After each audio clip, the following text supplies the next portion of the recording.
L'intelligence numérique au service de l'économie circulaire. Aujourd'hui, nous allons explorer comment l'intelligence numérique peut être un moteur essentiel à la transition vers une économie plus circulaire et plus durable. Mais avant cela, si vous n'êtes pas familier avec les concepts à l'œuvre dans ce panel, si pour vous l'économie circulaire consiste à tourner en rond ou que l'intelligence numérique va prendre le contrôle de nos vies, rassurez-vous, nous avons avec nous 3 experts pour clarifier ces concepts. Donc, permettez-moi de vous présenter les organisateurs de l'événement aujourd'hui, Olivier Ban, Daniel Normandin et Emmanuel Reflet. Olivier Ban, directeur du Gérald. Olivier, peut-être on peut. Directeur du Gérald, le groupe d'études et de recherche en analyse des décisions et professeur à HEC Montréal, nous aidera à comprendre ce que l'on entend par l'intelligence numérique. Ensuite, Daniel, directeur exécutif, Daniel Normandin, mon patron,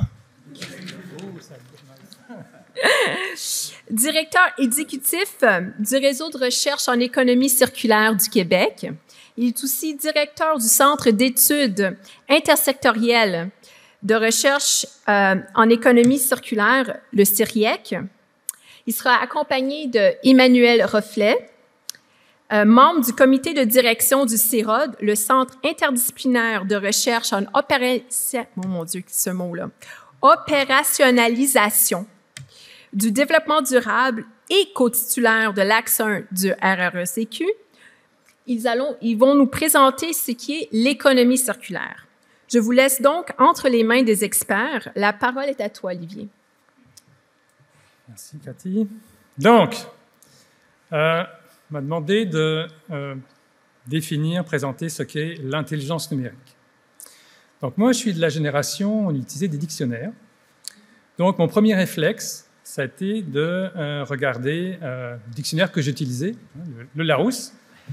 Il existe maintenant une version en ligne, et malheureusement, il n'y a pas de définition de l'intelligence numérique dans le Larousse. Alors, ceci dit, si on prend les termes les uns après les autres, il y a bien entendu une définition de ce que c'est l'intelligence, plusieurs définitions même, et ce qui est intéressant, c'est que dans les exemples qui sont donnés pour illustrer le mot intelligence, il y a le mot-clé mathématique qui apparaît. Et puis, il y a aussi une définition pour le numérique. Bon, ça, c'est classique, là, ce qui relève des nombres, ce qui est quantifiable. Bon. Larousse, pas très fort. J'ai été voir Google. Google m'a renvoyé vers une page Wikipédia, quand j'ai demandé qu'est-ce que l'intelligence numérique. Moi, je n'ai pas trouvé ça très éclairant. Ça parle de défis, d'exigences de la vie dans le monde numérique. Bon, qu'est-ce que ça veut dire? Ce n'est pas très, très clair, dans ce sens. Bon, je me suis dit, allons voir Google Scholar. Alors, comme vous le savez, Google Scholar plus se réfère à la littérature scientifique. Et ce que ce site m'a retourné comme le plus pertinent, finalement, c'est un article qui est paru en 2017 dans la revue IT Professional. Et là, je trouve que c'est déjà un peu plus clair. On parle de la capacité à comprendre et à utiliser les technologies de l'information. Alors, ne reculons devant rien, et pour vivre avec son temps, j'ai été également interrogé un robot conversationnel, ChatGPT. C'est un peu cocasse de demander à une IA générative qu'est-ce que l'intelligence numérique. Bon, mais ceci dit, c'était quand même assez intéressant ce qui a été retourné. On parle toujours de capacité à utiliser les technologies de l'information, mais là, on détaille des compétences. On parle entre autres de littératie numérique, à savoir la capacité à utiliser des outils informatiques, logiciels, et également de maîtrise des données, donc savoir analyser, interpréter les données. Donc on voit qu'avec cette petite recherche, il y a un certain nombre de mots-clés qui apparaissent, au centre, bien sûr, les données. Alors, de nos jours, ça peut être des données massives. On parle de méthodes, méthodologies, bon, les mathématiques, les statistiques et autres. Et on parle d'outils, en particulier d'outils informatiques, donc les logiciels. Ça éclaire un peu plus. Alors maintenant, si vous me le permettez, je vais changer un petit peu de lentille, puis je vais vous présenter le GERAD. et puis vous dire comment nous, au GERAD, on contribue à l'intelligence numérique.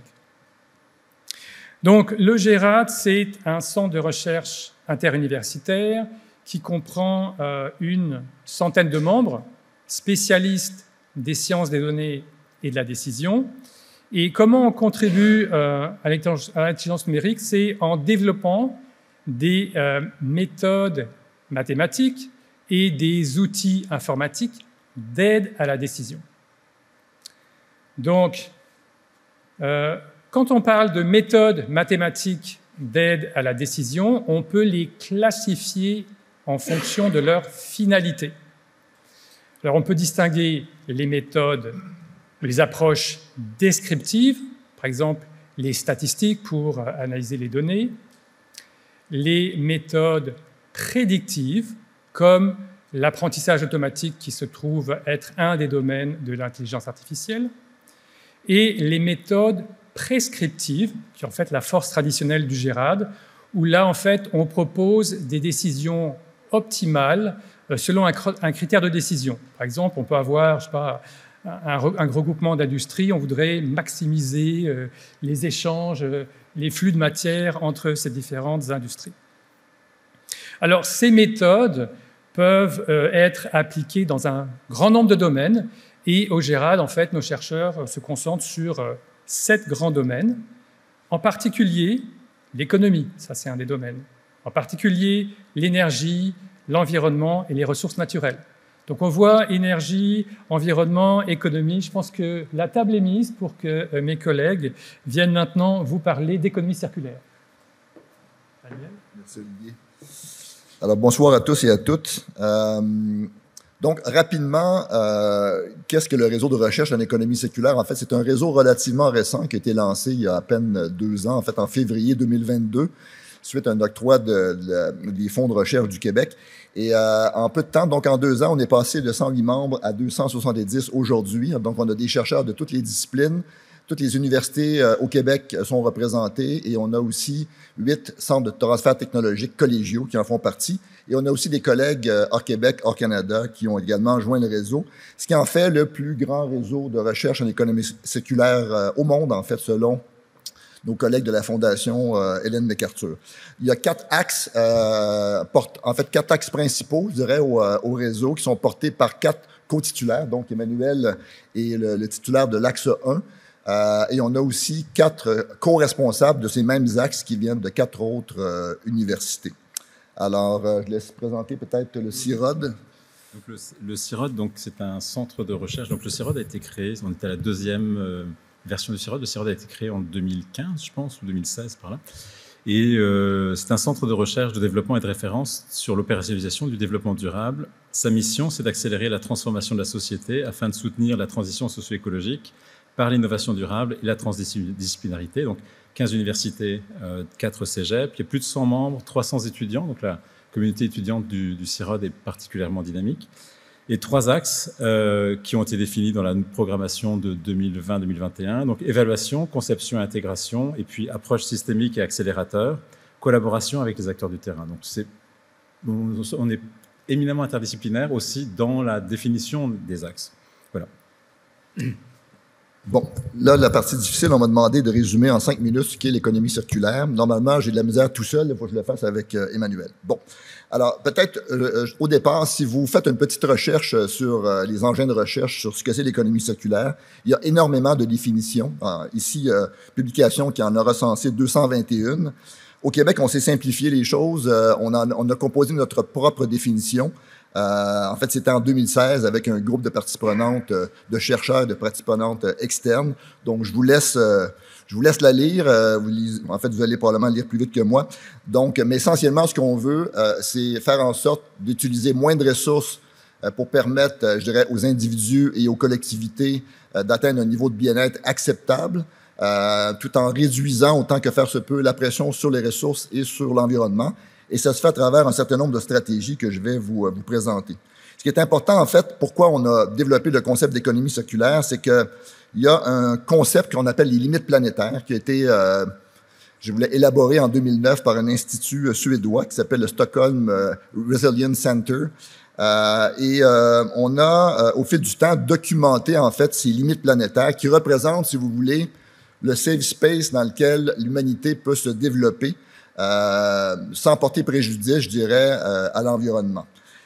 Je dirais là où le bas blesse, c'est qu'en 2023, il y a un groupe de chercheurs internationaux qui ont vraiment documenté en fait ces 9 limites planétaires et ils se sont aperçus qu'il y en avait déjà 7 de dépassées. Et certaines d'entre elles, en fait, certaines limites, si elles sont dépassées, ne peuvent pas être réversibles, pardon. Donc, certaines sont réversibles, d'autres irréversibles. Donc, il y a urgence à agir, c'est-à-dire que notre modèle de production-consommation, qu'on appelle linéaire, en fait, n'est absolument pas durable et fait en sorte qu'on dépasse ces fameuses limites planétaires. Alors, pourquoi? C'est que depuis les débuts de l'ère industrielle, essentiellement, ce qu'on fait, c'est qu'on extrait les ressources, on les transforme en produits qu'on distribue aux consommateurs, qui eux-mêmes les consomment. Et malheureusement, en fin de cycle, pour la plupart de ces ressources-là, ils se ramassent dans des sites d'enfouissement, quelque part sous forme de pollution dans l'environnement, inutiles dans des entrepôts et autres. Et à chaque étape, donc, du cycle de vie de ces produits, on génère, encore une fois, des déchets et la pollution sur l'eau, l'air et les sols. Donc, ce modèle de production-consommation, je dirais en vigueur depuis à peu près le début de l'ère industrielle, n'est absolument pas durable. Alors, c'est là que le concept d'économie circulaire arrive à grands pas. C'est un concept qui existe en principe déjà depuis les années 60, mais qui a eu une deuxième vie depuis 2010, depuis que la Fondation Ellen MacArthur en Angleterre a relancé le concept. Essentiellement, vous voyez ici, sur l'axe horizontal, la fameuse économie dite linéaire. Et ce qu'on essaie de faire, c'est de boucler les flux tout au long de la chaîne de valeur. Donc, essentiellement, au départ, c'est de concevoir des produits qui utilisent moins de ressources, des ressources qui soient renouvelables le plus possible, non toxiques, et des produits qui vont être conçus pour la circularité, donc conçus pour être réparés, pour durer longtemps, pour être démantelés dans les composantes de base, puis recyclés. Alors, une fois que le produit en question arrive dans l'économie, l'idée, c'est d'allonger la durée d'intensifier l'usage du produit. Il y a des statistiques qui disent que 80% des objets qui nous entourent au niveau domestique sont utilisés moins d'une fois par mois. Et c'est pareil pour votre voisin et le voisin du voisin. Donc, on consomme un certain nombre de produits qui sont sous-utilisés. Ce qu'on veut, c'est faire en sorte que les produits soient utilisés de façon plus intensive en les partageant entre les individus. Une fois qu'on a intensifié l'usage, on veut allonger la durée d'usage du produit, donc le faire réparer, le reconditionner, le donner ou le vendre à quelqu'un d'autre. Donc, les friperies, en ce moment, sont très à la mode, mais on peut le faire pour toutes sortes d'autres produits. Et une fois qu'on a intensifié, allongé la durée d'usage, il reste ce que tout le monde connaît, c'est-à-dire à la fin de vie, le recyclage ou la valorisation énergétique. Voilà. Donc, c'est ce qui compose, grosso modo, l'économie circulaire. Et quand on parle d'économie circulaire, on parle de la mise en œuvre de l'ensemble de ces stratégies-là sur un territoire. Alors, voilà.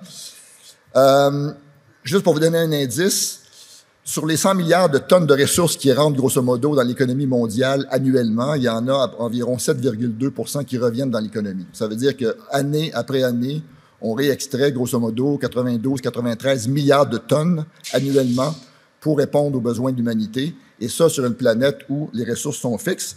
Et si vous voyez, en fait, ici quelques statistiques je dirais, de territoires dans le monde, le Québec se situe pas mal en bas de la moyenne mondiale, alors que, par exemple, les Pays-Bas sont les champions de la circularité. Du moins, c'est eux on n'a pas mesuré l'ensemble des pays au niveau de la circularité, là, mais parmi ceux qu'on a mesurés, les Pays-Bas font figure de leader. Donc, beaucoup de travail à faire pour accroître la circularité de l'économie québécoise, mais également participer à séculariser l'économie mondiale. Donc là, je vais vous apporter des mauvaises nouvelles parce que c'est ce concept d'effet rebond qui est une sorte de rabat-joie, en fait. Donc, on est tous conscients que beaucoup des situations qu'on vit maintenant sont parties de bonnes intentions. Le plastique, en 1950, là, c'était une super bonne idée. Maintenant, le plastique, on ne sait pas quoi en faire, on ne sait pas comment gérer le plastique, on est dépassé. La réglementation canadienne, par exemple, sur le plastique, Elle couvre une partie assez limitée de l'ensemble des plastiques. Si tout était réalisé, on aurait peut-être 10% du plastique qui aurait une deuxième vie. Si toute la réglementation était respectée à la lettre, on aurait. Donc, il y avait beaucoup d'enjeux. Et donc, ça, c'est le résultat d'un effet rebond. Donc, c'est un effet rebond, très simplement, c'est l'écart entre un objectif et un résultat.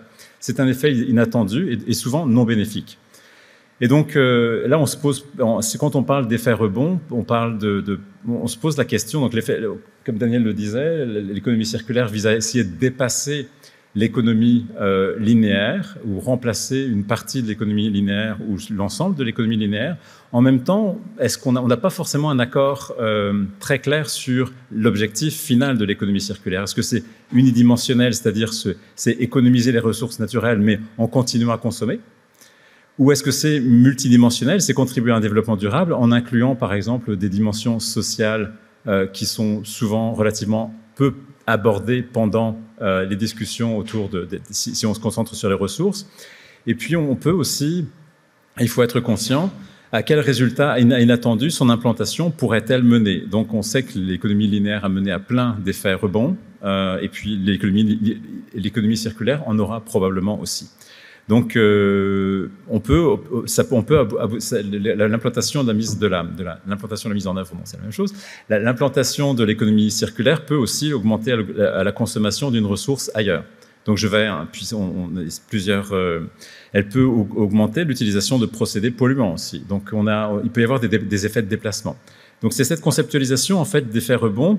Alors, on parle d'effet rebond quand il y a un surcroît de consommation de la même ressource dont on cherchait initialement à diminuer la consommation en améliorant l'efficacité d'un processus. Et donc, l'origine, là, c'est une observation qu'un ingénieur et économiste britannique a fait dans les années 1860. C'était ce paradoxe.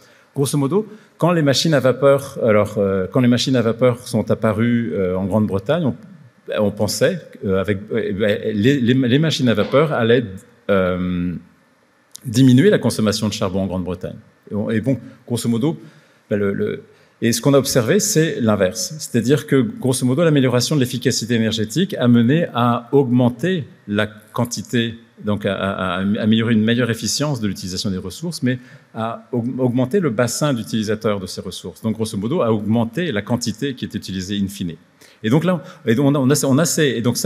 alors, souvent, on pense que la technologie, par exemple, va nous aider à générer moins ou à utiliser moins de ressources. C'est pas automatique.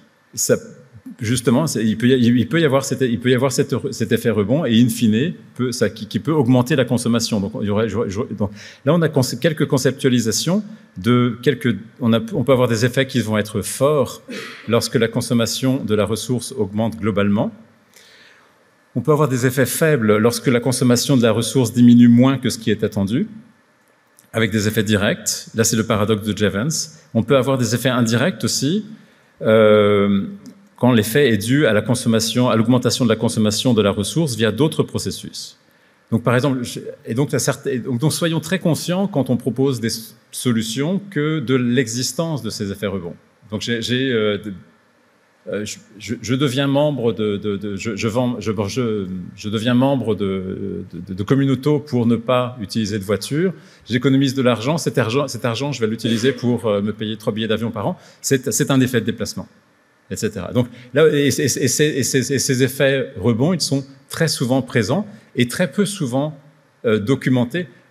Je suis dans une école de gestion, on parle très très peu souvent de ces effets rebonds. Dans nos pensées, on développe chaque jour des modèles de gestion, des modèles entrepreneuriaux, des propositions de valeur. Cette notion d'effet rebond qui est souvent présente, elle est très, très peu souvent prise en compte. Je vous disais que ça allait être un petit peu rabat-joie, mais voilà.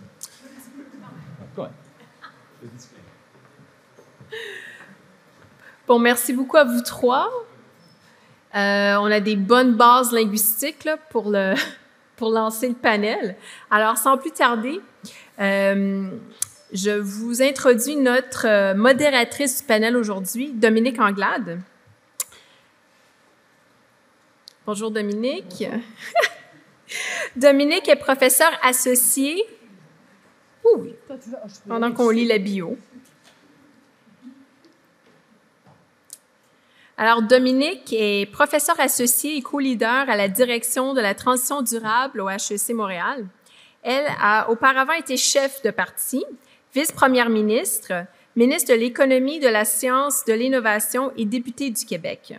Elle a également occupé plusieurs postes de direction chez Procter & Gamble, Nortel Networks et McKinsey & Company avant de devenir PDG de Montréal International.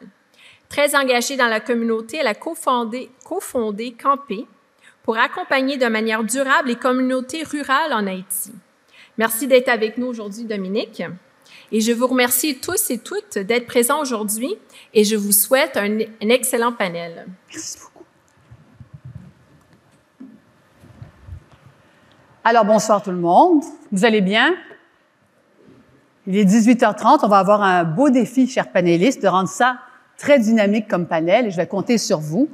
Alors, merci également à Raphaël, à Daniel, à Olivier de nous avoir présenté un peu les perspectives avant qu'on puisse échanger avec notre panel qui est là pour nous présenter comment on vit la question de l'économie circulaire, l'intelligence numérique à l'intérieur de nos organisations, que ce soit dans le domaine de la recherche, que ce soit dans le secteur privé, que ce soit dans le domaine public. Et quand je parle de public, on parle de l'État québécois, mais également de nos municipalités, de la Ville de Montréal en l'occurrence. Donc, merci aux panélistes d'être avec nous.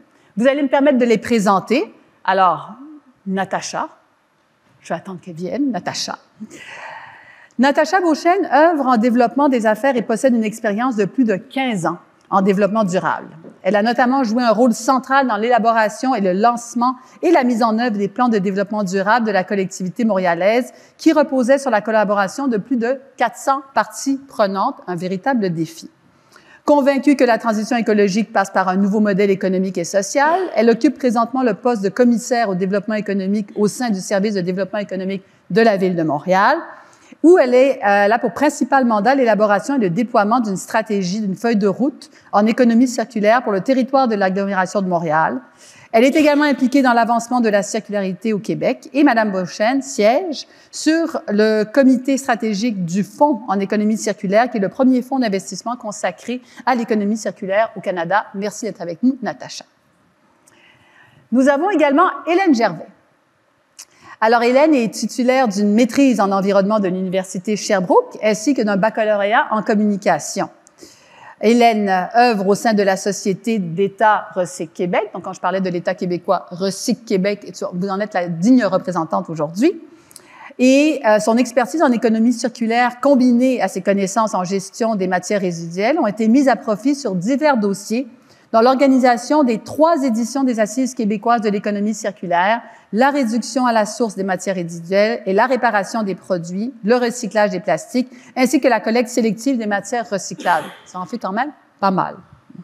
De 2018 à 2021, elle a également développé et enseigné un cours à la maîtrise à l'Université Sherbrooke en économie circulaire.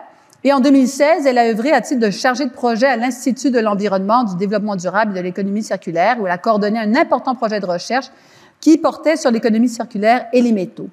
Et elle s'implique également sur plusieurs conseils d'administration. Merci d'être avec nous.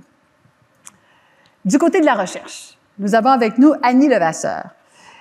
Annie est professeure au département de génie de la construction de l'École des technologies supérieures, donc de l'ETS, titulaire de la chaire de recherche du Canada sur la mesure de l'impact des activités humaines sur les changements climatiques, également directrice scientifique au CIRIEC, qui est le Centre d'études et de recherche intersectorielle en économie circulaire. Elle est également directrice scientifique de l'Institut adapté sur l'environnement bâti circulaire et résilient au changement climatique. Elle est membre du comité consultatif sur les changements climatiques du ministère de l'Environnement, de la lutte contre les changements climatiques, de la faune et des parcs du Québec. Finalement, l'homme du panel, Martin Massé. Martin est vice-président Affaires publiques et développement durable à Aéroports de Montréal, donc ADM. Depuis les 20 dernières années, Martin a travaillé tant au Québec qu'ailleurs au Canada et en Europe. Il a conseillé divers dirigeants dans les dossiers stratégiques et complexes dans les secteurs privés et publics. Avant de se joindre à ADM, il a occupé les fonctions stratégiques et décisionnelles dans la sphère publique montréalaise et québécoise, que ce soit à titre de vice-président de la Chambre de commerce du Montréal métropolitain, de conseiller spécial du maire de Montréal ou de directeur du cabinet ministère des Transports et ministre de l'Économie. Durant ses passages dans la sphère publique, Martin a été au cœur de différents dossiers économiques, notamment la ratification de l'accord économique et commercial global, la renégociation de l'accord de libre-échange, l'arrivée d'Airbus à Mirabel et j'en passe. C'est un avocat de formation qui détient un MBA, une maîtrise de l'ENAP et un DESS, DHEC, je tiens à le préciser quand même. Alors, merci infiniment à vous quatre d'être parmi nous aujourd'hui. Alors, je vais essayer d'organiser ça. Alors, nous avons le temps, un chronomètre. J'imagine que le chronomètre va nous dire quand il ne restera plus de temps. Alors, je disais, on va rendre ça interactif et intéressant. Le défi est lancé. On va commencer. Alors, cet après-midi, il y a eu beaucoup d'échanges et on me disait que ça avait été bien vulgarisé, les perspectives qui avaient été partagées. Mais ce qu'on aimerait savoir de manière générale, c'est ce que représente l'économie circulaire dans vos organisations, de manière générale et de manière plus particulière. Et je vais commencer avec Annie, dans ce cas-ci.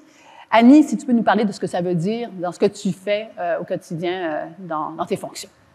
Bien, c'est sûr que nous, on est au niveau de la recherche. Donc, mon collègue Daniel a très bien expliqué un peu les bases de l'économie circulaire. Donc, c'est sûr que, on parle d'un modèle économique de production, de consommation, qui va viser à réduire au maximum l'utilisation des ressources naturelles et des ressources énergétiques. Puis l'idée derrière ça, la prémisse, c'est de dire que, puis on l'a montré aussi encore Daniel avec le concept des limites planétaires, c'est que c'est toutes les activités qui vont être liées à l'extraction, à la transformation, à la distribution, à la consommation de ces ressources-là et à la fin, à leur fin de vie, vont avoir des impacts environnementaux sur toutes sortes de problématiques.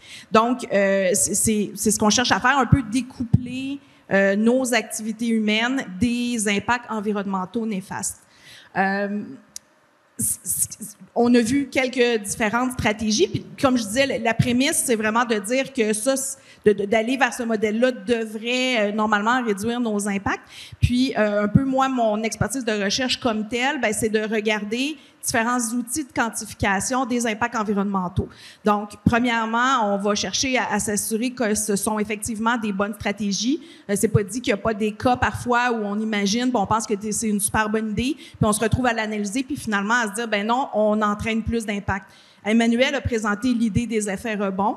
Il l'a mentionné, c'est quelque chose qui est encore très peu étudié, mais même à la base, même juste regarder une idée et la comparer à la nouvelle idée qu'on veut remplacer, c'est vraiment super important d'avoir des outils comme ça pour être en mesure de s'assurer qu'on réduit les impacts. Donc, on parle, par exemple, d'analyse du cycle de vie. Pour ceux qui sont pas familiers, l'idée, c'est vraiment d'aller quantifier toutes les émissions polluantes de chaque étape de l'extraction des matières premières jusqu'à la fin de vie du produit et de quantifier ça en termes d'impact environnementaux avec des indicateurs, puis ensuite de pouvoir comparer différentes stratégies. Et là, évidemment, plus on va... Donc, cet outil-là, à la base, peut être combiné à d'autres modèles parce qu'on veut être capable d'aider la prise de décision à différents niveaux.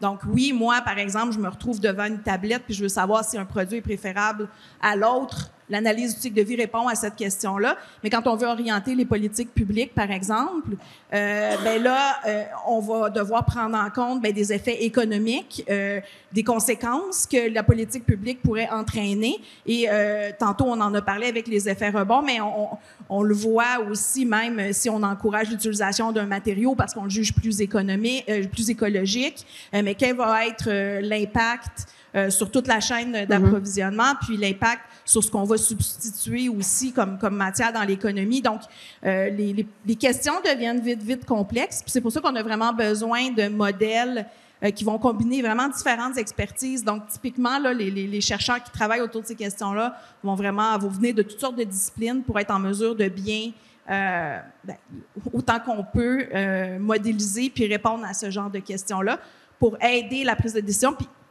vraiment s'en aller vers, autant que possible, les meilleures stratégies. Alors, Annie, tu as ouvert la porte à la question de politique publique, puis de voir comment les décisions sont prises. J'ai envie de rebondir avec Recyc Québec, avec elle, nous dire justement analyse du cycle de vie, notamment, mais comment les décisions sont prises par rapport à l'économie circulaire de manière générale à Recyc Québec. Oui, puis l'analyse de cycle de vie, c'est un outil qu'on utilise justement pour prendre des bonnes décisions. Puis pour nous, l'économie circulaire, c'est vraiment le modèle vers lequel on doit aller. On n'a pas vraiment le choix, puis il faut y aller vite avec l'urgence climatique, entre autres, mais on l'a vu, on est dans une planète aux ressources finies, mais on consomme de façon infinie. Donc, on doit se tourner vers ce modèle économique. Puis pour nous, Recyc Québec, ben, on était vraiment connus pour la gestion des matières résiduelles. On est une société d'État à ce niveau-là. Donc, c'était comme dans notre ADN d'inclure l'économie circulaire dans notre mission. Donc, on veut vraiment jouer un rôle de leader à l'échelle gouvernementale et je pense qu'on assume ce rôle-là présentement. Vous pourrez en juger. J'ai pas assez de temps pour vous dire tous les projets sur lesquels on collabore, mais on veut vraiment agir comme un facilitateur, tant au niveau du soutien financier, les études, puis on va en reparler tantôt, la communication aussi, les partenariats, les outils qu'on développe. Entre autres, on a organisé les Assises québécoises de l'économie circulaire les 3 éditions ont réuni plus de 500 personnes, donc c'était la grande messe de l'économie circulaire. Puis là, tantôt, Daniel m'a volé mon punch sur comment on se compare avec les autres pays. Donc, on est à 3,5 %, donc on a produit l'indice de circularité pour voir où on en est aujourd'hui au Québec en termes de circularité de notre économie. Donc, il y a beaucoup à faire pour s'améliorer, mais la transition est déjà amorcée. Il y a énormément d'initiatives au Québec en économie circulaire, donc tous les espoirs sont permis. Donc, tu penses que le 3,5 va monter rapidement prochainement? Bien, en fait, on a l'ambition de l'augmenter à 5 % en 2025, donc on va refaire l'exercice en 2025 pour voir si on l'a atteint. Donc, les paris sont lancés. Ben, alors, on va lancer un premier pari à Aéroport de Montréal. 5 % allez-vous faire contribuer à ça? Alors, Martin, si tu peux nous parler un peu d'économie circulaire. Oui. ADM. Alors, merci beaucoup. Chez ADM, l'économie circulaire, ben, c'est beaucoup lié à l'innovation. C'est une posture, c'est des changements de comportement, c'est faire des choix stratégiques sur, par exemple, on le sait, en bout de ligne, on vient à l'aéroport pour les avions, même si on a d'excellents restaurants, puis on a des parkings pas chers. On vient pour prendre l'avion. L'avion, le pari que nous faisons, la posture que nous prenons, c'est que l'avion se modifiera un jour, aura une propulsion ou des carburants qui seront plus durables, mais ce ne sera pas en fonction de ce qu'Aéroport de Montréal pense.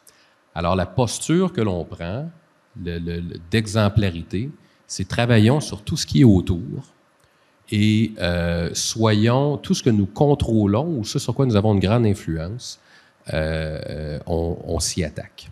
Donc, par exemple, tout ce qui est le volet de la gestion des matières résiduelles, on est en fait le plus grand centre commercial à l'est de Toronto, probablement en termes d'achalandage. On est à l'avant-plan en matière de non seulement gestion de matières résiduelles en bout de ligne, c'est-à-dire le taux de diversion, le taux de compostage, mais également dans nos exigences en termes d'articles à usage unique, où, par exemple, on a un joueur comme McDonald's, vous savez, l'enjeu des copes de café, c'est un des grands enjeux en gestion de matières résiduelles. Ben, McDonald's fait à l'aéroport de Montréal son seul verre à café compostable en Amérique. Donc, c'est ce genre de posture d'exemplarité que avec lesquelles, disons, nous imposons à nos partenaires compte tenu de la clientèle que nous avons, mais également qu'on se donne nous-mêmes. On se donne nous-mêmes comment? Dans la gestion des CRD, où on a très bien entendu le message de Recyc Québec, je pense que c'était en janvier 23, sur un grand enjeu du Québec sur la question du taux de diversion, de détournement, de réutilisation des matières résiduelles liées à la construction, rénovation et démolition. Encore une fois, on a pris une posture d'exemplarité. Pour un entrepreneur, faire des travaux chez ADM, c'est bon pour son portfolio. On est un bon donneur d'ouvrage. Alors, on place des exigences dans nos contrats de diversion qui sont extrêmement élevées, faisant le pari que notre exigence maison d'aujourd'hui deviendra ultimement la règle québécoise ou la règle qu'on imposera dans les pouvoirs publics. Et à ce moment-là, ces entrepreneurs-là auront dans leur portfolio une réalisation passée où l'on dit oui, chez ADM, on a fait la citation du REM et on a un taux de diversion au-delà de 90 %. Alors que les SCAR, c'est environ 20 % au Québec, si je me souviens bien. Donc, c'est comme ça qu'on contribue. Comportement, posture, exemplarité à un niveau stratégique. Ça voudrait donc dire aussi que si vous influencez les entrepreneurs, ce sont les mêmes entrepreneurs qui vont faire affaire avec la Ville de Montréal. Et donc, il devrait avoir, je ne sais pas si on appelle ça, Emmanuel, un effet rebond. Ça, je ne suis pas sûre de ce que je vais dire là. Mais il y aura un effet certainement sur la ville de Montréal. Comment ça se passe, Natacha, à la Ville de Montréal par rapport à l'économie circulaire? Ce que je dirais, c'est que nous, on s'est fixé, à l'instar de toutes les grandes métropoles, des grands objectifs de transition écologique. Donc, Montréal souhaite être carboneutre d'ici 2050 et zéro déchet d'ici 2030. Et pour y parvenir, bien, on pense vraiment qu'il faut faire un virage dans l'économie pour une économie plus verte. Donc, pour nous, c'est vraiment là qu'on commence. Mais ce qu'on veut aussi avec l'économie circulaire, c'est qu'on pense souvent, quand on pense à ces objectifs-là, seulement à la réduction des émissions de gaz à effet de serre. Fait que nous, on veut arrêter cette vision-là en tunnel un petit peu plus, puis penser aussi à cette réduction de consommation des ressources. Parce que, comme on vient de l'expliquer, les ressources sont limitées sur la Terre, donc il faut y penser, mais aussi pour créer cette dynamique économique-là. Fait qu'on pense que l'économie circulaire peut être une solution. On pense aussi que l'apport des villes est essentiel pour pouvoir faire transiter tout cet écosystème, tout ce système économique-là. L'écosystème d'affaires ne pourra pas y arriver seul. Il va avoir besoin des villes pour peut-être amorcer, favoriser, prendre le leadership pour cette transition-là. C'est pour ça qu'on a intégré d'ailleurs l'économie circulaire dans les grands exercices de planification de la ville, que ce soit notre vision stratégique, notre plan climat, notre plan de gestion des matières résiduelles. On retrouve l'économie circulaire. Plus récemment, on a pris un pas de plus, on était encore plus loin. On a fait une vaste consultation publique l'an passé sur un projet de feuille de route en économie circulaire qui énonce un peu les grandes priorités de la ville. Et d'ailleurs, c'était le premier document municipal, en tout cas de la Ville de Montréal, le premier exercice de planification qui était consacré entièrement à l'économie circulaire. Donc, on a bon espoir d'aller plus loin. Daniel Normandin, moi, je travaillais au développement durable avant, et Daniel, depuis 2014, on parle d'économie circulaire et il nous empêche. Bien, ça a pris 10 ans, mais maintenant, on va avoir une feuille de route en économie circulaire. Donc, je pense que ça va nous amener vraiment ailleurs. Maintenant, il y a toute la mise en œuvre. Puis quelque chose qui est important de mentionner, c'est qu'à la Ville de Montréal, on a parlé que c'était Recycle Québec au niveau du gouvernement du Québec qui a un peu le mandat de l'économie circulaire, mais nous, c'est le service du développement économique qui porte le mandat de l'économie circulaire. Puis je vais juste vous dire un peu pourquoi, mais avant ça, je vais vous donner quelques chiffres. Montréal, 2 millions de personnes, 1 million d'emplois, 64 000 établissements d'affaires. Si on veut vraiment amener cette transition-là dans l'écosystème d'affaires, bien, c'est important d'avoir le bon service qui peut accompagner les entreprises, puis qui a la mission d'accompagner cette transition-là. C'est pour ça que le service du développement économique est vraiment le meilleur service pour le faire. Mais aussi, il y a eu plein d'autres raisons. Si on pense juste pendant la pandémie, toutes les chaînes d'approvisionnement, bien, il faut de plus en plus travailler sur la transformation pour une économie plus locale, puis utiliser les ressources qui circulent déjà dans notre société encore davantage. Et outre les bénéfices écologiques que ça amène, bien, il y a des bénéfices aussi économiques. On pense au PIB. La contribution au PIB peut être quand même énorme en termes d'économie circulaire. Si on pense juste au gaspillage alimentaire à Montréal, il est évalué à plus de 3 milliards de dollars, 3,4 milliards de dollars annuellement. Puis on sait qu'il y en a 1,1 milliard qui pourrait être facilement évitable. Donc, imaginez si c'était remis dans l'économie. Donc, nous, comment on le voit? Bien, on voit vraiment qu'on a différents leviers en tant que ville pour pouvoir amener cette transition-là en économie circulaire. Je vais parler par exemple de notre levier de l'approvisionnement. Montréal, un des plus grands donneurs d'ordre au Québec avec plus de 3 milliards d'achats. Donc, justement, un peu à l'instar de ce que fait Aéroport de Montréal, bien, avec notre approvisionnement, on peut instaurer un changement dans les pratiques du marché. On a aussi un pouvoir réglementaire. Donc, il y a plein de choses. On a adopté un règlement sur l'interdiction de l'usage unique de différents articles en plastique. Donc, ça amène des changements, des modifications de comportement dans la société. Donc, nous, on prend vraiment notre rôle, justement, d'exemplarité, tous les leviers à notre disposition pour pouvoir les utiliser puis faire cette transition-là. Alors, les ambitions sont très grandes. Hein, on l'entend avec tous les plusieurs aspects que tu as couverts.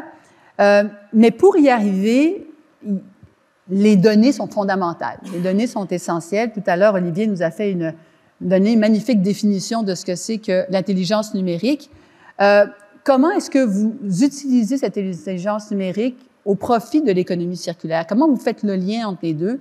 Lorsqu'on pense aux données, on pense à l'accessibilité des données, à la qualité de nos données. Comment vous le vivez au quotidien et quels sont les défis auxquels vous êtes rencontrés, chacun dans vos organisations? Je vais commencer avec toi, Hélène.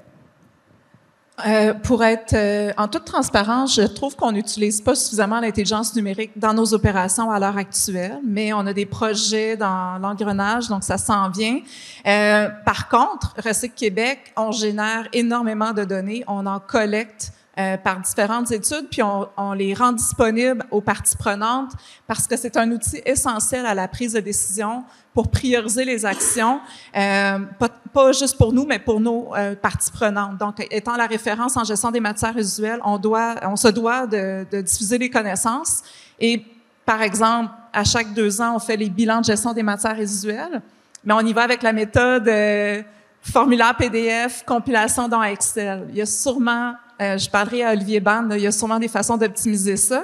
On a également fait l'étude sur l'indice de circularité de l'économie du Québec. Donc, regardez quelles sont les matières qui rentrent dans notre économie, autant importées, extraites, comment elles sont réparties selon les besoins de la société, puis quelle est la quantité qui recircule dans l'économie. Pour ça a pris énormément de données. Il fallait les valider, il fallait aller chercher des données d'importation pour le Québec. C'est un défi. On n'a pas nécessairement toutes ces informations-là. Des fois, c'est en termes monétaires. Il faut traduire ça en quantité. Donc, puis on a aussi toutes les données au niveau de nos campagnes d'information, de sensibilisation, de mieux connaître les changements de comportement pour bâtir nos campagnes en fonction de nos publics cibles. Donc, on essaie d'aller chercher de la donnée de ce côté-là. Les défis sont grands, mais je pense que d'utiliser l'intelligence numérique va nous permettre d'avoir d'avoir des données en temps réel, puis d'agir de façon plus rapide, parce que nos bilans, mais en fait c'est le portrait de l'année d'avant. Donc quand on fait des actions, puis que la priorité c'est les résidus de construction, rénovation, ben on le sait un peu tardivement, donc ça va nous permettre, je pense, d'être plus rapide, mais le potentiel est là, on l'a vu toute la journée, optimisation des ressources, du transport, le tri des matières, de voir où sont les flux des ressources, comment ça circule, le métabolisme, aussi la logistique inverse, l'entretien des produits. Donc tout ça, je pense, va contribuer à faire cette transition-là en économie circulaire qui est capitale. Mais dès le départ, tu disais que c'était pas nécessairement optimal l'utilisation qu'on en faisait jusqu'à présent. Exact. Et j'imagine que c'est pas très différent à la ville. Alors, je te relance la question, Hélène. Comment est-ce que ces données, cette intelligence numérique est utilisée dans l'idée de développer davantage l'économie circulaire? Natacha, excuse-moi. J'ai dit quoi? Natacha. Effectivement, un peu au même... comme Hélène, justement, comme à Recyc Québec, on n'utilise pas énormément la donnée. Parce que souvent, on est confronté aussi au fait qu'on ne l'a pas, à ses limites, etc. Puis c'est difficile, par contre, de planifier, de gérer efficacement ce qu'on ne connaît pas ou ce qu'on ne mesure pas. C'est pour ça qu'on a fait un peu à l'instar une de nos priorités, justement, dans une des 13 priorités de la feuille de route en économie circulaire qu'on a mis, c'est vraiment qu'il fallait aller davantage soutenir cette collecte, cette valorisation de la donnée, des connaissances, de la recherche. Pour nous, c'est hyper important parce que si on veut vraiment amorcer cette économie circulaire, il va falloir travailler davantage avec le milieu de la recherche, mais avec l'ensemble des parties prenantes pour aller chercher cette donnée-là. On a fait, à l'instar du Québec, une analyse de flux de matière. On est en train de travailler sur un indice de circularité pour Montréal. On serait la 2e ville au monde à s'en donner un. Tout ça, ça nous amène justement, ça nous confronte. Plus je travaille pour essayer d'avoir des indicateurs sur l'économie circulaire, etc., plus on se confronte à se dire, ouf, la limite de la donnée, puis à quel point ça nous donne effectivement, ces données-là, ces recherches-là viennent nous apporter de l'information, mais il faut les prendre parce qu'il y a tellement de limites à la donnée présentement qu'il faut faire attention. Maintenant, ben, on essaie de créer de la donnée justement en économie circulaire. Nous, on souhaite à la Ville de Montréal, justement au développement économique, on essaie de travailler sur une base de données des entreprises qu'on va pouvoir après ça partager sur de la donnée qu'on va pouvoir partager sur le site de données ouvertes de Montréal.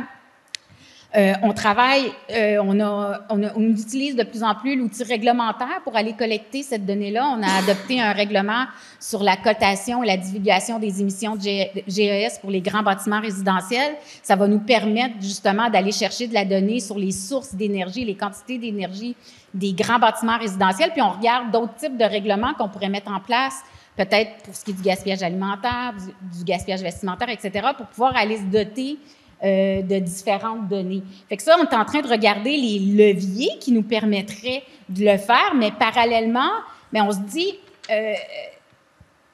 ça se fait également dans le milieu. Parce que oui, il y a les pouvoirs publics, mais il y a aussi les entreprises. Puis si je regarde, moi, on parlait de l'effervescence des entreprises en économie circulaire présentement. Il y en a une effervescence, mais il faut vraiment travailler à leur mise à l'échelle. On a plein d'entreprises avec des solutions super intéressantes, mais c'est encore assez restreint leur impact. Fait qu'il faut travailler sur la mise à l'échelle. Puis c'est là qu'on voit que ça va prendre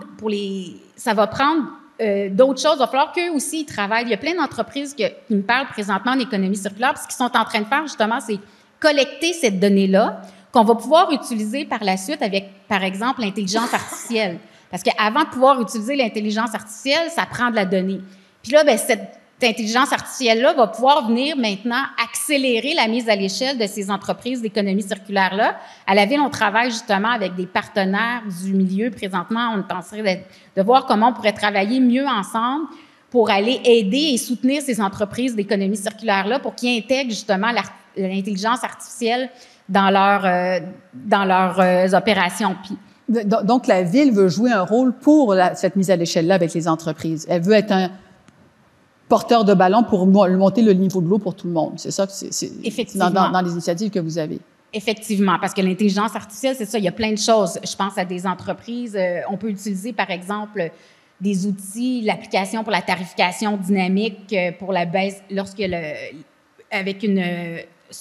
pour la baisse des prix des aliments, par exemple, selon la date de péremption. On peut utiliser l'éco-conception pour différents patrons, pour les textiles, pour limiter nos pertes textiles, pour tout ce qui est des algorithmes, pour tout ce qui est les applications de partage, etc. Fait qu'il y a beaucoup de potentiel à l'intégration de l'intelligence artificielle pour accélérer, parce que la plupart des entreprises d'économie circulaire, ils en viennent avec des problèmes de logistique souvent pour aller chercher les flux de matière, etc.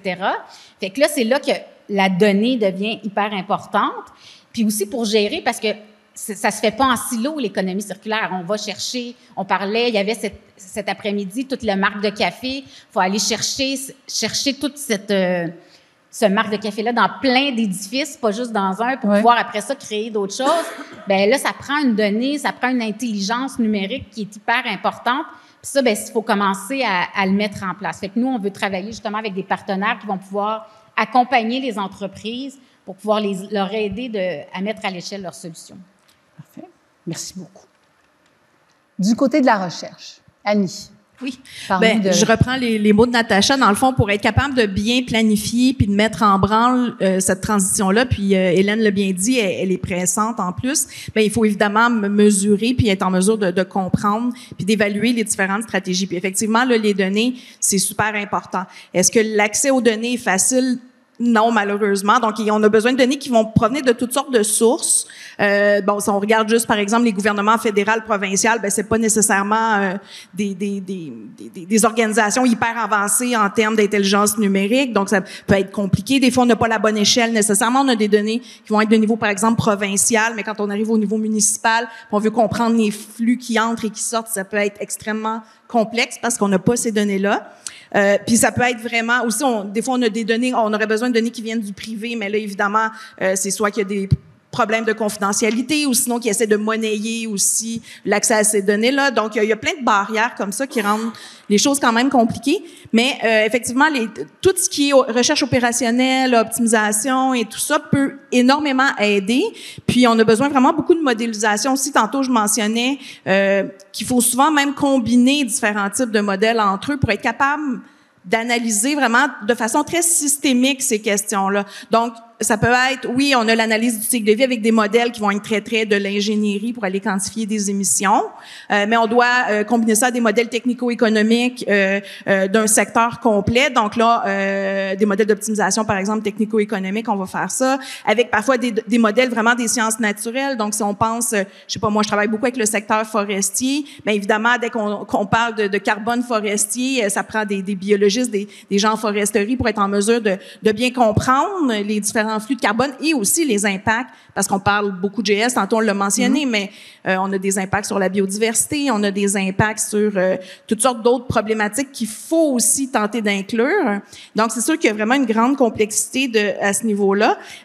Mais c'est vraiment super important de le faire, pour être sûr de prendre les bonnes décisions, je l'ai dit tout à l'heure, mais je pense aussi qu'il y a beaucoup d'avantages à aller quantifier l'impact qui souvent positif des stratégies d'économie circulaire pour être capable, d'en faire la démonstration, de convaincre et d'engager les parties prenantes là-dedans. Souvent, si t'as pas de chiffres, ils vont faire « oui, OK ».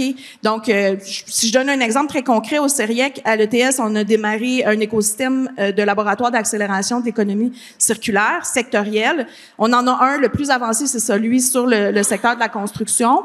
Et là, on a plein de projets de démonstration avec des partenaires terrain, puis les projets sont à leur fin. Mais là, on a un besoin d'aller essayer de quantifier les bénéfices de ces projets-là. Puis on se dit, okay, est-ce qu'on met les ressources là-dessus? Est-ce que ça vaut la peine? Bien, je pense que oui, parce que c'est ce qui fait après que les gens peuvent le ramener dans leur organisation puis dire, regardons, on a fait ça, voici les bénéfices économiques, voici les bénéfices en termes d'émissions de GES, en termes de réduction de l'impact. Donc, je pense que cet exercice-là est complexe. Il y a beaucoup de défis, mais je pense qu'il est absolument essentiel si on veut être capable de faire accélérer les choses. Merci beaucoup. Du côté de l'Aéroport de Montréal, Martin, la question de la donnée, la question de l'intelligence numérique. On n'est pas encore assez bon dans la capacité à bien comprendre la tonne de données qu'on a sur nos activités, les activités des transporteurs, et même également le voyage individuel de chaque passager de la maison à l'avion, à destination et au retour. ADM est une OBNL qui offre une infrastructure pour répondre à la demande. On n'a pas de dividendes, on ne donne pas de rendement à un tiers. Le bénéfice est réinvesti dans l'édifice, dans les édifices. Donc, pour nous, tout est une question d'optimisation de service client en évitant la surconstruction et avoir une bonne fluidité dans les opérations avec un aéroport urbain relativement enclavé. Donc, cette efficience opérationnelle-là, elle est vitale pour bien servir la collectivité. On a donc des tonnes de données. Nos partenaires ont des tonnes de données. On a un enjeu de gouvernance des données, à qui appartient la donnée, comment on peut l'utiliser, la dépersonnaliser, mais en même temps en servant des clients. Donc, pour le client, que nous sachions qu'il arrive, elle arrive d'un vol, qu'elle a des besoins particuliers, fauteuil roulant, trouble du spectre de l'autisme. C'est ce genre de choses-là qui font que son parcours doit être personnalisé. C'est ce serait très utile, mais c'est très touché parce que c'est personnel. Alors, il y a cette volonté-là de mieux servir, mais en gardant, évidemment, avoir une bonne gouvernance de données. Ça, ce que ça veut dire à l'ultime, je le prends pour le voyageur, mais à l'ultime, ce que ça veut dire, c'est plus la plateforme elle est fluide, elle est efficiente au niveau opérationnel, plus je réduis le risque de surconstruction. Vous me direz qu'à Dorval, on n'a pas exagéré sur la surconstruction, on est plutôt à l'étroit, Mais à un moment donné, on n'est pas dans la business de bâtir des stationnements tout le temps, là.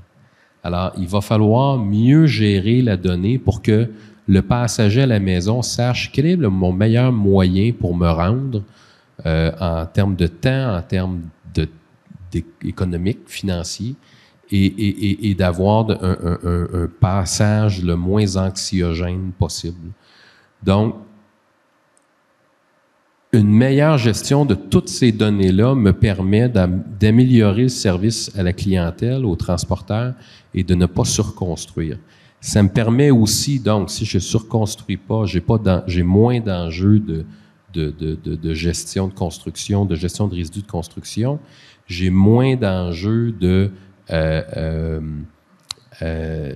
par exemple, au niveau GES, si je suis en mesure, si les opérations sur le tarmac sont de plus en plus automatisées parce que de plus en plus prédictives, je réduis les risques de santé et sécurité, j'augmente l'automatisation, je réduis la nécessité d'avoir des emplois très, très physiques comme les bagagistes.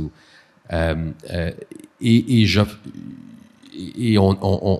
peut donc avoir une optimisation de la plateforme qui évite d'augmenter le nombre de portes, qui évite d'augmenter le nombre de stationnements, Alors, les données sont là.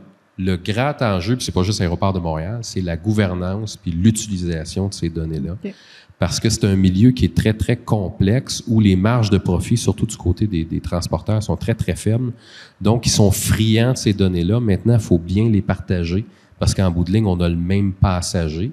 Puis donc, on a le même voisin qui veut que les opérations se fassent avec le moins de nuisances possible. Donc, tout ça, avec une meilleure gouvernance de données qui déjà sont disponibles, ça aiderait. Il y a un projet de loi présentement au fédéral, C-52.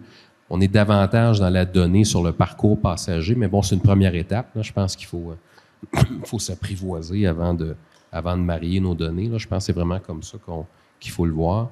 Mais vraiment, c'est très, très utile pour les opérations, pour le passager, puis pour les riverains autour, dans un contexte où c'est un aéroport urbain. Merci. Vous avez tous partagé avec nous les grandes ambitions qu'on a ou que vous avez pour l'économie circulaire et en même temps la difficulté d'avoir toutes les données dont on a besoin, puis la nécessité de faire beaucoup plus d'efforts pour pouvoir aligner les deux. Mais la transition va être importante. Elle va être grande, cette transition-là. En tout cas, on la veut ambitieuse. Comment est-ce qu'on s'assure que cette transition-là soit à la fois juste et inclusive? Et j'ose poser la question, est-ce que les femmes ont un rôle à jouer particulier dans toute cette transition-là? Alors, on va aller avec Natacha. Oui, bien, on a des grands défis, comme vous le dites, pour la mise en œuvre. Si je regarde les grands défis qu'on a, on a un défi en premier qui est de moyens, que ce soit financier ou ressources humaines, parce que la transition, il ne faut pas se le cacher, ça implique quand même plusieurs coûts.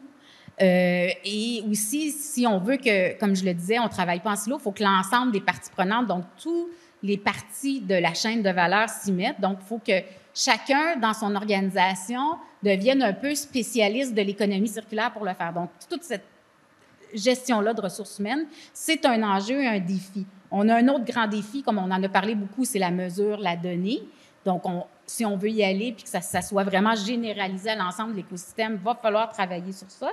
Et un troisième, Martin en a parlé beaucoup, c'est la gouvernance.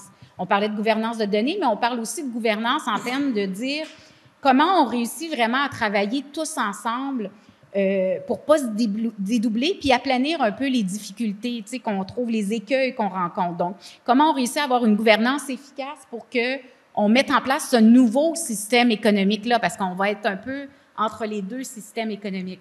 Tout ça étant dit, il faut maintenant travailler, comme tu le dis, Dominique, il faut travailler à tout ce qui est davantage une transition. Il faut s'assurer qu'on ne laisse personne de côté, la transition juste.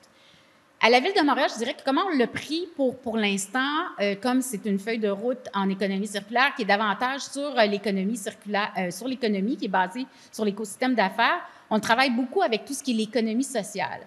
On veut renforcer l'économie sociale, donc ces entreprises-là qui ont des missions à la fois économiques et sociales. Donc, il y en a énormément qui sont à la base, qui œuvrent déjà, qui sont pionnières dans l'économie circulaire et qui offrent des services que les entreprises privées n'offrent pas déjà. Donc, nous, ce qu'on veut travailler, c'est renforcer ces entreprises-là, parce que le problème des entreprises d'économie sociale, souvent, c'est qu'ils ont des super bonnes idées, sont là, tant qu'il n'y a pas d'argent à faire, là, tout à coup, on décèle la bonne affaire, le privé s'y met, arrive avec des moyens, et les entreprises d'économie sociale, bien, malheureusement, au moment où ils pourraient rentabiliser le service qu'ils offrent, bien, elles se font un peu damer le pion par les entreprises privées. Donc, nous, ce qu'on veut, c'est vraiment mettre à l'échelle ces services-là. Je vais vous donner des exemples. On a fait un défi en transition écologique pour les entreprises d'économie sociale, justement pour chercher en lien avec l'économie circulaire pour certains de nos secteurs prioritaires. On a remis 500 000 $ à 2 organismes, Architecture sans frontières Québec, qui travaillaient sur tout ce qui était le réemploi, la réutilisation, le recyclage de matériaux de construction. Je ne sais pas si vous êtes au courant, ils ont ouvert dernièrement RECO, qui est un centre de réemploi des matériaux de construction, justement. Donc ça, c'est le genre d'initiative qu'on essaie d'avoir, de soutenir. On soutient aussi Renaissance, qui avait un projet qui était intéressant parce qu'il mariait justement la recherche avec ça, avec Vestec Pro, pour trouver des solutions justement au réemploi. Tout ça en consolidant puis en aidant ces entreprises-là, bien, on aide aussi à s'assurer qu'il y a une transition juste, puis qu'il y a des emplois, des emplois à travers ces organismes-là. C'est ça, ouais. À travers ces organismes-là. Pour ce qui est des femmes, je vais laisser les autres en parler davantage. Moi, je veux juste souligner un petit grain d'espoir. Il y a énormément de femmes à la tête d'entreprises d'économie circulaire à Montréal. Je pense à Annie Cyr de Tenjiva, qui offre une solution dans le secteur des textiles, Michelle Wong de Beaupac, je ne vais pas me tromper. Lorraine Bouchard, c'est Lorraine, je crois. Lorraine Bouchard de Boko Boko. Il y a énormément d'entrepreneurs, présentement, qui offrent des solutions. Puis je pense qu'on n'a pas fini d'en voir. Fait que pour moi, je vois vraiment qu'elles sont à la tête de ces organisations-là parce qu'elles y sentent. Elles sentent qu'elles ont, elles sentent ce devoir sociétal, mais en même temps, elles amènent une solution qu'on va permettre de pouvoir justement mettre à l'échelle et démocratiser et avoir de réels impacts. Fait que moi, je voulais juste souligner ça au niveau des femmes. Il y a un leadership féminin très fort en économie circulaire, puis je pense que c'est important de le souligner, ces femmes-là. Puis là, j'en ai nommé deux, trois, mais j'aurais pu en nommer plein d'autres entrepreneurs. Là. Celles que je n'ai pas nommées, je ne veux pas que vous m'en vouliez, mais il y en a vraiment beaucoup. Merci, Natacha. Alors, l'inclusion des femmes, Martin, dans l'économie.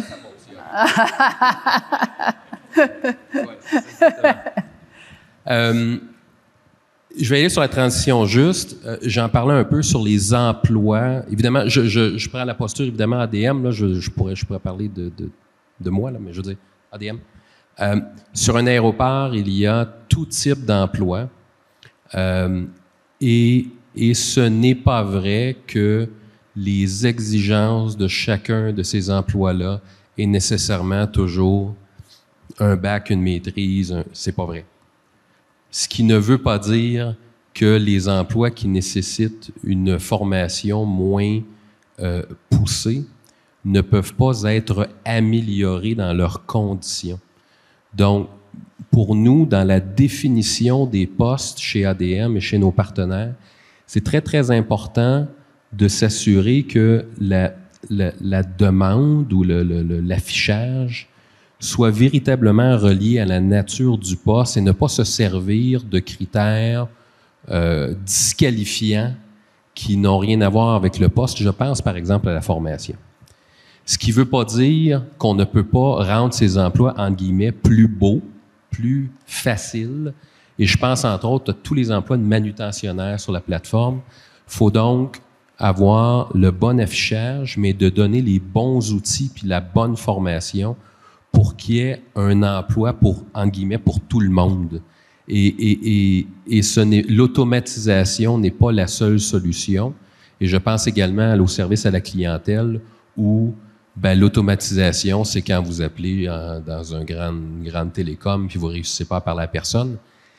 L'aéroport, c'est un milieu, un vol, ça demeure anxiogène. Et la capacité de voir, de parler à des gens, on a des ambassadeurs Donc, ce lien-là de service à la clientèle, qui ne sont pas des emplois hyper spécialisés, doivent demeurer, même si on a un objectif d'automatisation. Donc, il y a un emploi pour tout type de formation, d'expérience. Au niveau féminin, moi, je le vois beaucoup à l'intérieur de l'organisation. Quand on commence à dire... Il y a deux volets. Quand on commence à dire il faut changer nos façons de faire, moi, j'ai la chance d'avoir une équipe, je dirais, à 90% féminine, qui sont les premières à bien amener la réflexion chez plusieurs des collègues sur as-tu pensé à le faire différemment? As-tu pensé à, plutôt que de répliquer, de renouveler ton contrat annuellement sans te poser de questions avec un fournisseur? Je pense qu'il y a une manière féminine un leadership associé davantage aux femmes qui est utile dans cette espèce de prise de conscience qu'il faut faire les choses autrement. Là où je pense que, puis c'est le rôle des hommes aussi, d'avoir une présence plus grande des femmes, j'ai commencé en vous disant, pour nous, c'est de l'innovation. Ça prend plus de femmes en innovation. Ça prend plus de femmes en sciences. Ça prend plus de femmes en économie. J'essaie d'éviter de parler de circularité parce que je trouve que ça enlève la notion d'économie. Et je pense que ça prend plus de femmes dans ces secteurs-là parce que l'économie circulaire, c'est de l'économie. C'est pas nécessairement du vert. C'est une nouvelle façon de faire de l'économie. Voilà. Alors, merci de renforcer le message que nous avons besoin aussi davantage de femmes en sciences. Je suis toujours en arrière de cette grande mission. Sur cet enjeu-là, partage avec nous, Hélène, tes perspectives de transition juste. Oui, puis on parlait des défis, inclusion, femmes, donc je vais essayer d'y aller en 3 volets. Tantôt, on parlait des défis des données, puis j'ai pas eu le temps de m'avancer là-dessus, mais je veux juste vous dire, il y a quand même l'enjeu que tout n'est pas mesurable au niveau quantitatif. L'économie circulaire amène beaucoup de retombées qualitatives, les liens qui se créent quand on parle de synergie industrielle. C'est dur de calculer ces liens-là, de calculer les liens qui se font quand on fait de l'économie de partage entre voisins. Donc, puis on s'est rendu compte aussi par l'indice de circularité de l'économie du Québec qu'essentiellement, ce qu'on mesurait, c'était beaucoup l'introduction de matières secondaires, donc essentiellement le recyclage. Donc, tout ce qui est réduction à la source, le réemploi, la réparation, toutes les autres stratégies que vous avez vues de circularité dans le schéma plus tôt, ben on a encore des défis pour aller mesurer ça. Puis on a un défi aussi plus largement d'adapter la réglementation, d'adapter les modes de financement, les institutions financières, les gouvernements pour des nouveaux modèles d'affaires en économie circulaire. Donc il y a énormément de choses à faire, puis rendre ça très concret aussi pour tous et chacun, pour vraiment que les gens passent à l'action. Fait que ça, c'était le volet de défi, très rapidement. Inclusion. Ben, en fait, l'économie circulaire, ce que ça va faire, dans une économie 100% circulaire, ben, tout ce que sont les métiers rattachés à l'économie circulaire, pensons, entre autres, tout ce qui est l'extraction, les mines, etc., ben, c'est peut-être des métiers qui sont en voie de dispersion. Ce sera pas demain matin, mais il faut déjà y penser. Puis, à contrario, ben, il y a des métiers comme la réparation, on le voit en France, de plus en plus au Québec, qui vont être en forte croissance. Mais encore faut-il former ces gens-là à ces nouvelles compétences nécessaires pour faire la transition vers l'économie circulaire, pour qu'on ait des gens qui vont travailler dans ces domaines-là. Tout le monde est pour la vertu, mais ça va prendre des bras et des têtes. Et quand on parle d'inclusion aussi, je pense à l'écofiscalité. Si on veut mettre en place des mesures écofiscales pour changer les comportements en faveur de l'économie circulaire, ben il faut pas le faire au détriment de populations qui sont peut-être déjà vulnérables. Donc, il faut bien évaluer les impacts sociaux des actions qu'on veut mettre de l'avant. Puis, des fois, c'est un peu le parent pauvre de l'économie circulaire, le volet social, mais il y a de la recherche qui se fait. Je pense qu'on a tout intérêt à continuer dans cette direction-là.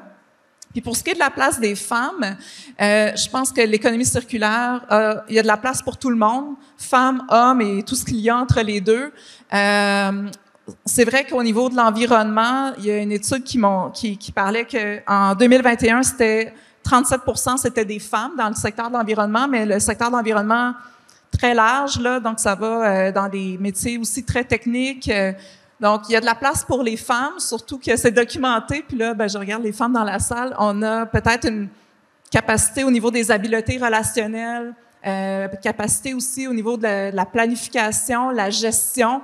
Donc, c'est très complémentaire. Puis je pense que plus on est une plus grande diversité à agir en économie circulaire, plus on va être gagnant. Donc, voilà. Merci beaucoup, Hélène.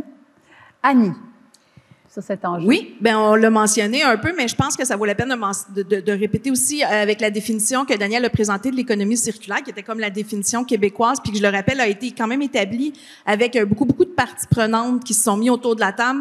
Puis je me rappelle très bien d'avoir participé à ça, puis on a vraiment trouvé important de mentionner, puis c'est écrit dans la définition, qu'il faut absolument prendre en compte les impacts sociaux et d'en faire une transition juste. Mais je pense que ça vaut la peine de le mentionner parce que parmi les 221 de mémoire définitions qui existent, il y en a plusieurs qui n'ont pas cet aspect-là.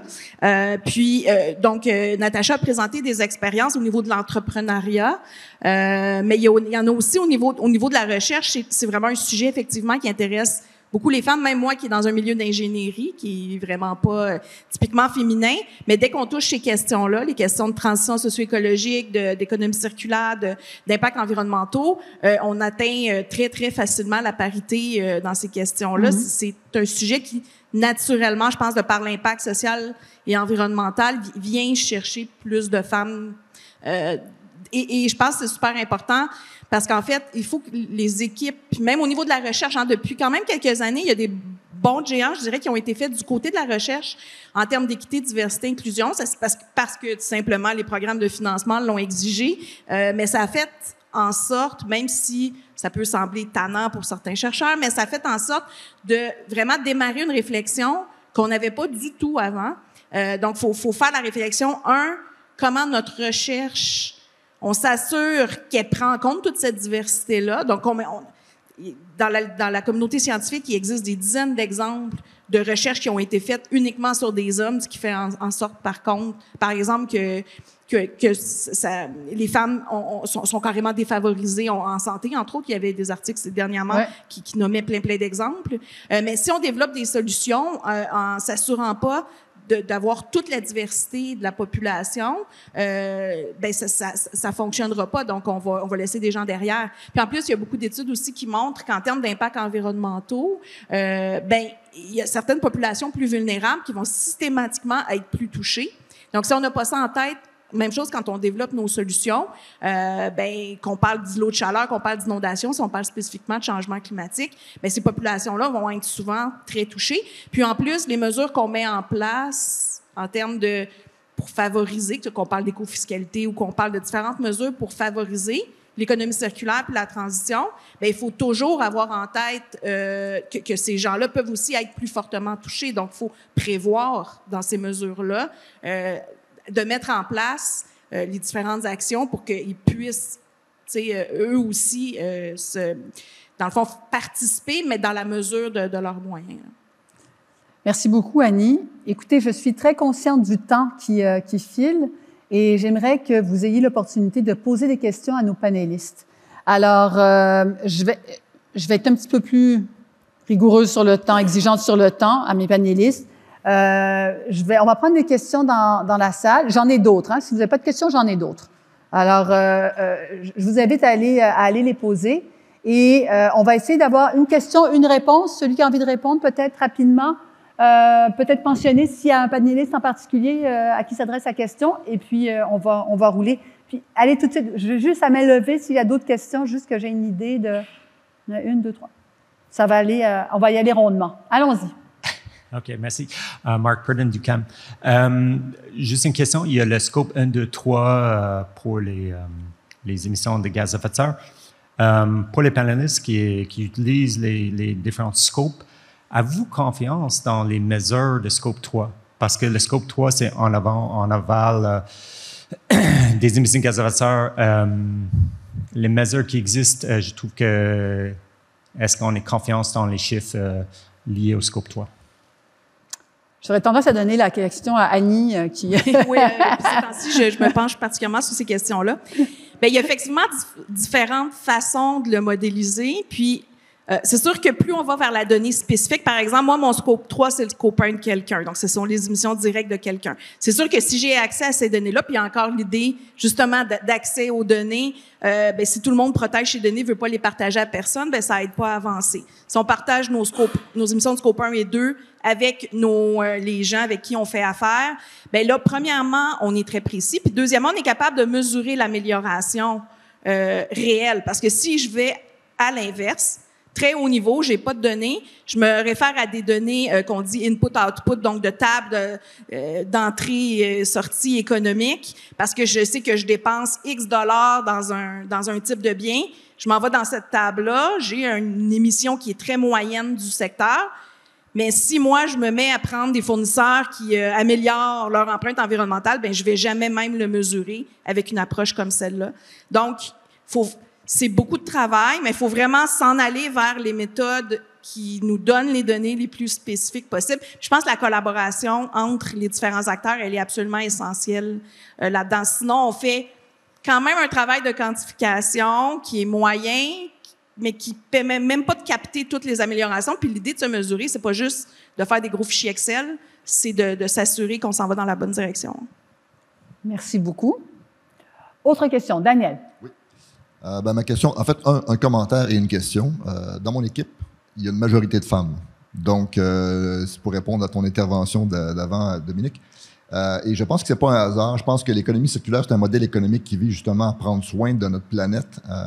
Et je pense que les femmes sont peut-être plus habilitées que les hommes à le faire. En tout cas, je sais pas si c'est un hasard, mais c'était pareil dans mon équipe précédente et c'est la même chose dans l'équipe actuelle. Puis c'est pas une question, c'est vraiment une question de compétence puis d'intérêt qui fait en sorte qu'il y a plus de femmes chez nous que d'hommes. Bon.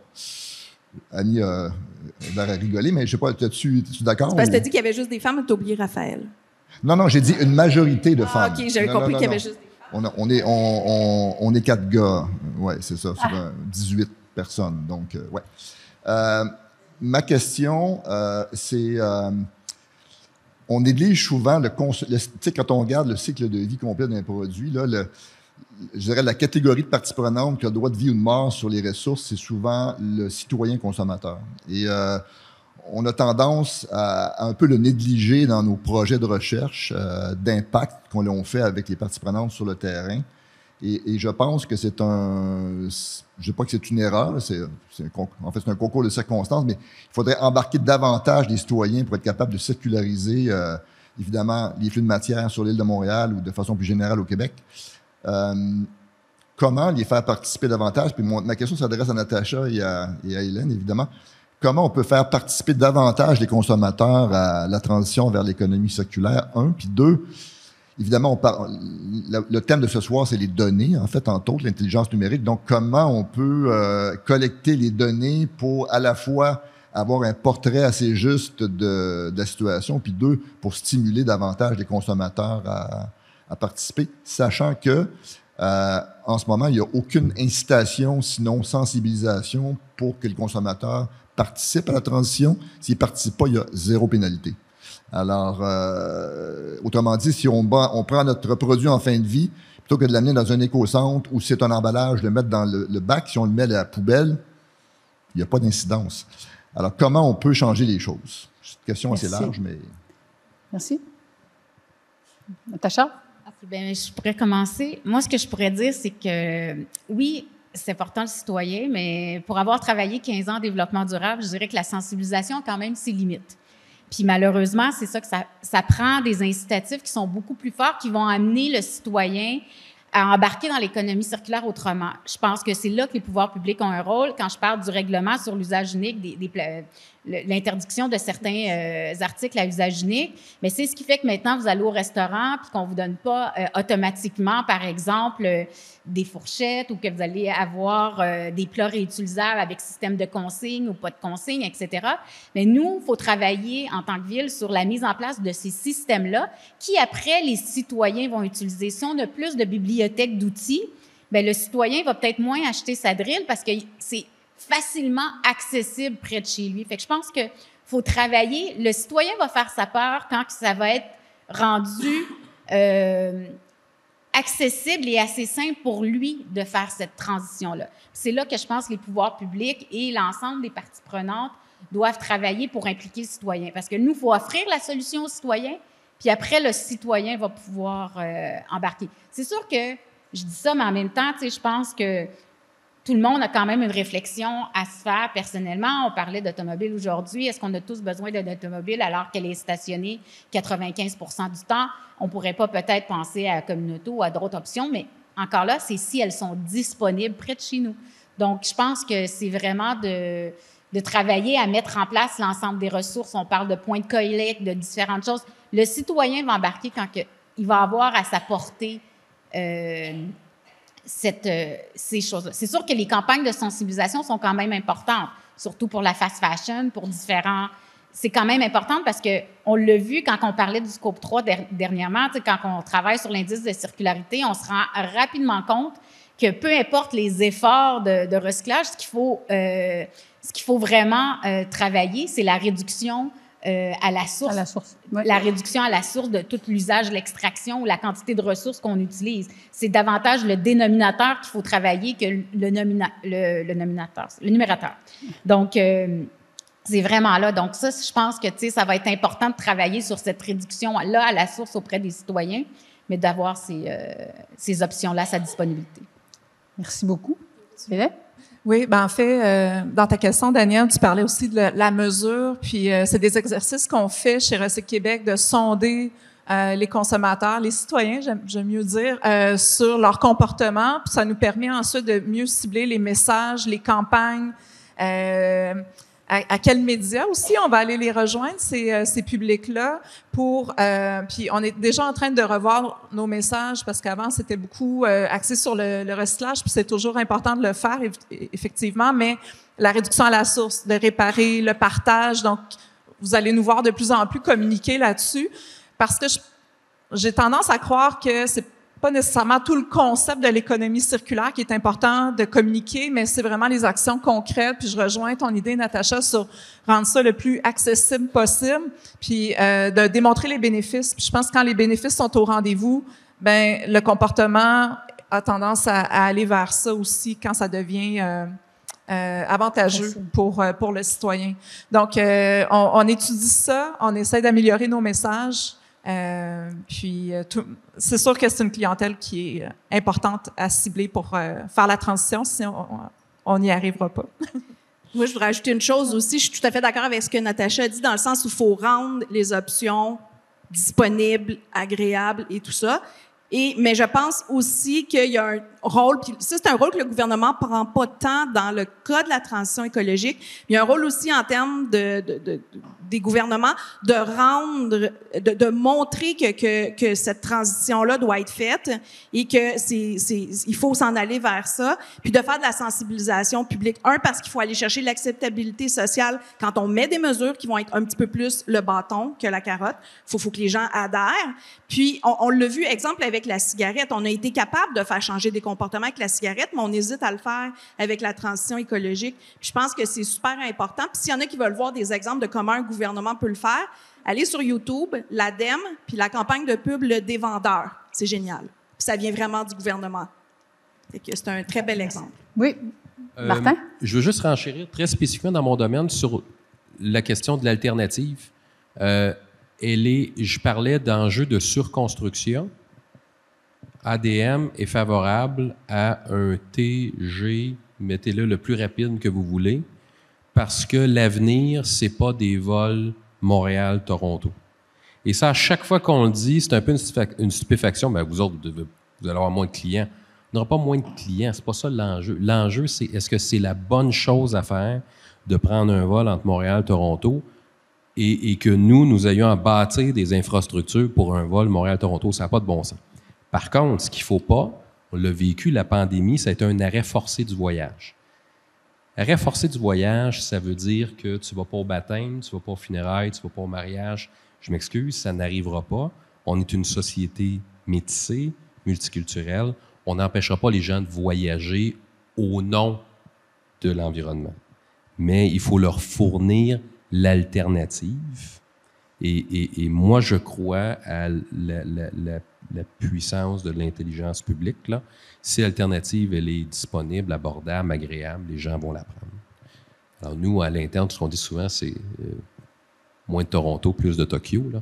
Il n'y aura jamais une alternative en bateau à Tokyo. On n'empêchera jamais les gens du Québec qui proviennent de partout sur la planète d'aller voir leur famille. Ça n'arrivera pas. Par contre, des vols de moins d'1 heure, il faut offrir une alternative. Ça n'a juste pas de bon sens dans un pays de G7. Alors, merci, chers panélistes. Il nous reste 1 minute et 41 secondes. Alors, rapidement, en rafale, un mot pour décrire votre état d'esprit par rapport à l'économie circulaire et au potentiel que ça offre. Comment vous vous sentez par rapport à l'avenir? Un mot. Annie. Pas deux.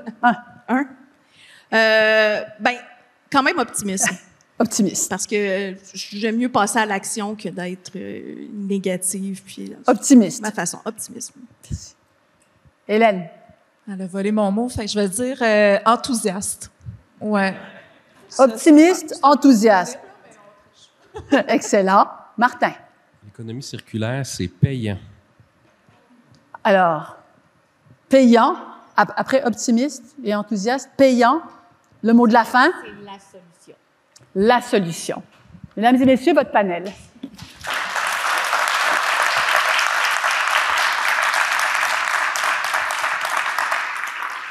Merci infiniment de votre présence. Merci aux panélistes de l'éclairage que vous avez su nous donner et au plaisir de faire encore plus d'économie circulaire avec vous. Merci tout le monde.